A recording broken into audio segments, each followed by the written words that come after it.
Welcome to a brand new episode of TVGP's We Roguelike It. This time we were playing Raccoin. I'm your host, Boston, playing this on the personal computer. I'm joined as always by Moonpeer.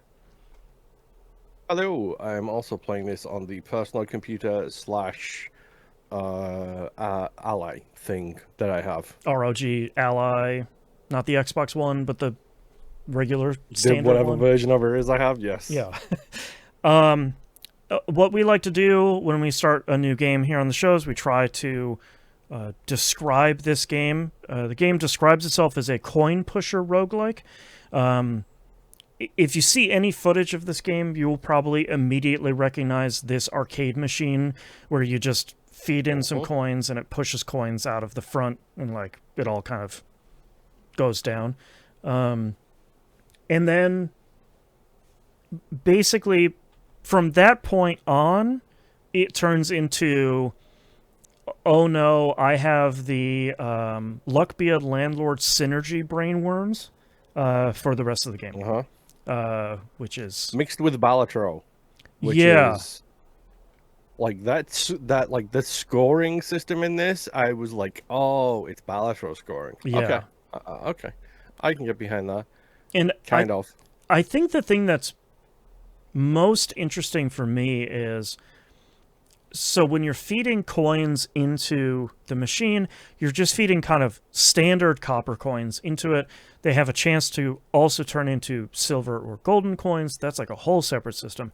But you also have special coins in your clip, which I think if you think of it kind of like the Jokers in Balatro as well, you'll get a really good idea. It's sort of similar to stuff you're adding to the slot machine in Luck Be a Landlord as well. That kind of idea where these coins are affecting other coins, not just like you're feeding a coin in and every coin it touches, it gets really big. Yay! But also kind of like changing these coins to get affected by other coins, or only buffing silver coins that they touch, or making them fall asleep and they, return back when they fall down in the scoring area, that whole thing. In a way that I think I wasn't really expecting. This is a good thing. I wasn't really expecting this game to kind of have that level of synergy to it. I thought it'd just be like, yay, we're tossing coins out, we're pushing coins, woohoo! But then you're feeding in special coins, you're attaching like little charms to your card that you have on the machine. There's all of this synergy, like the synergistic stuff that just gets the brainworms super hungry for me, which is a problem. Yeah, and so for the record, I have had several runs. I've only cleared it once. Okay. Because this is very much in that Balatro family of, hey, unlike the second to last stage, I got like 1.3 million score, and that's great. The final stage is 750,000, and I only got like 200,000. Yep. Why did that happen? Kind of situation. Yeah, I have run into that as well, of like, when you get past round 10, the numbers start getting much larger, and I feel like if you don't have like off-the-wall synergies, or the one placeable item that I think breaks this game, which we'll get to in a minute, it feels like progression stops completely, which yes. I is a little bit frustrating, but not 100%, because that's kind of how roguelikes go. How many games have we had where it's like, okay, I'm on like floor 7 of the dungeon and I have no damage and I'm out of health, so okay, that's where the run ends, I guess. The placeable item that I think completely breaks the game is the UFO caller. I disagree. I think it's the fish. The fish. Okay, so how do you use the fish? Because I feel like I don't get it. So if I can, I try and get 2 fishies. Okay.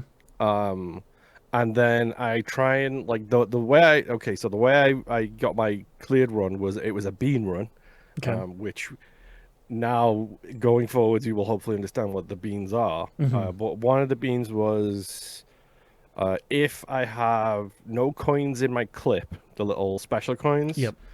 it increases the conversion rate to 25%. So Huge. 25% of the time, I would get a silver coin rather than a silver coin rather than a copper one, Yep. or a gold coin, but that's extremely rare. Yeah. And then the second bean I had was if my conversion rate is 25% or over, it increases the likelihood of giving them golden or triangle, Ah, the modifiers. like the modifiers. Yeah, so Right. golden means it does like it's got like a triple value or whatever, Yep. or double value, and then triangles means it scores 3 Yep. times when That's it so gets good. scored once. So I ended up with like an army of like triangle and shiny coins all just like coming down from the top. Mm-hmm. It also kind of impacts the top thing, but what I ended up doing was like when it drops coins essentially. So like I got a tower that was 72 coins, Yeah. all of it except for like 10 was silver. Oh wow. Um, and that's a game changer, as I'm Yep. sure you can understand. And what I would do is I would put the fish at the far left, trapped against a wall. If I can, ideally, I'm getting 2 fish and I'm sticking it on the left and then right next to it, just below it, and like, so I'm blocking the whole left lane. Mm-hmm. And then I would get those not the starfall coins, but the other coins that increase your conversion rate by 3% when they're in play. Yeah. And then I would just launch them on the left from the spigot, Oh, I see. and then try and trap them on the left behind the 2 fish bones. So even when my coin thing was full, because I would fill it up at the start of every shop round, I would be like, okay, give me all those coin things you can, anything that generates tickets. Right. Give me the bull that gives you +1 score percentage or whatever it is, score rate. Mm-hmm. Anything that I wanted to keep as much as I could, the Mars coin, which if you don't know, because it's kind of useless unless you have a build for it. Anytime you get a prize, a ball spawn, it increases the score rate by 0.5% Yep. It's per very good. round. So I would just jam all of those coins on the left behind the fish bones, Oh, I see. Okay.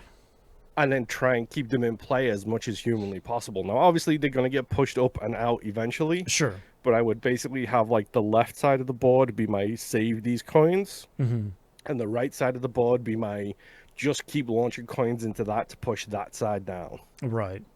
That's okay. That's interesting. I hadn't thought of that because I part of the thing that I like the UFO caller for the most is being able to go into the shop, and if the collar is already down, you buy and sell a bunch of really cheap coins from your clip to max the thing out completely. So you're starting the round with With a boatload of coins just dumped on the front. and it clearing out the coins at the same time. And then like the Mhm. autofill will come and dump a bunch of stuff.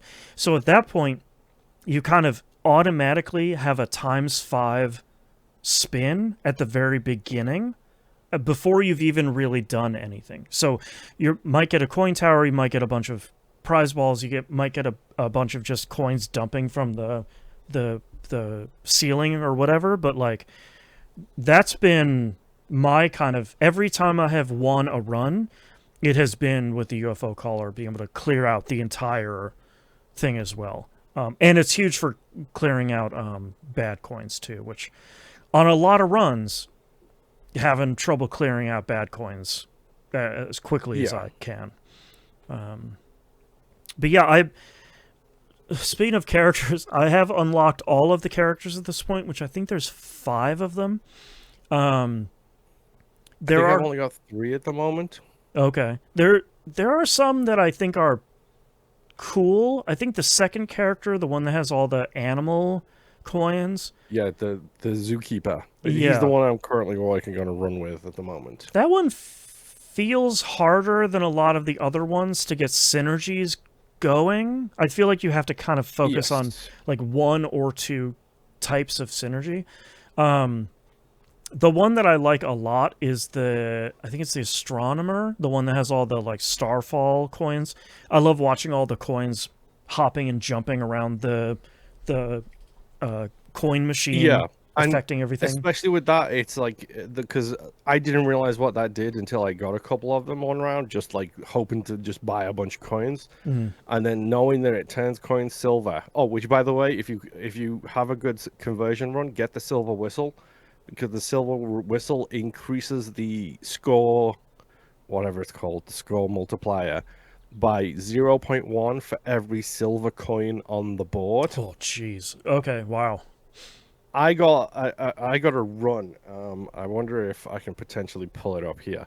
But I got a run where my total score was like 1E something something something Oh, jeez. because my score multiplier was 99.7 at one point because I had so many silver things on the board. That's And I was wild. like, "Hey bro, like bro, like You broke come the on, game. like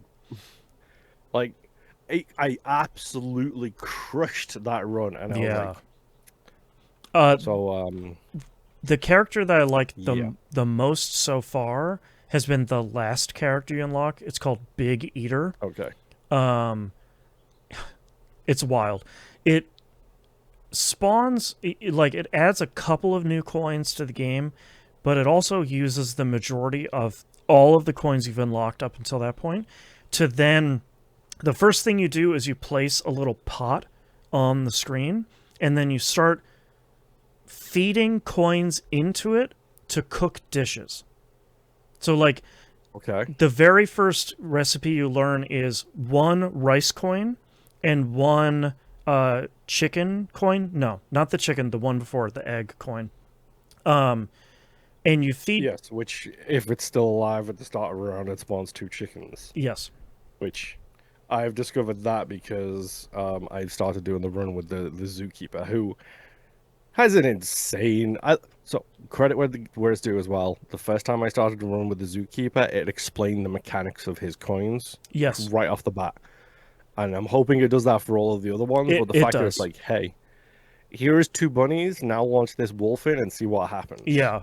It does a really great job of explaining the mechanics because like when you start with the big eater, it says okay, plant the. It's like the fish or it's like the UFO collar. It's a gadget you place on the screen, and then you pay 10 tickets every time you feed a coin into it.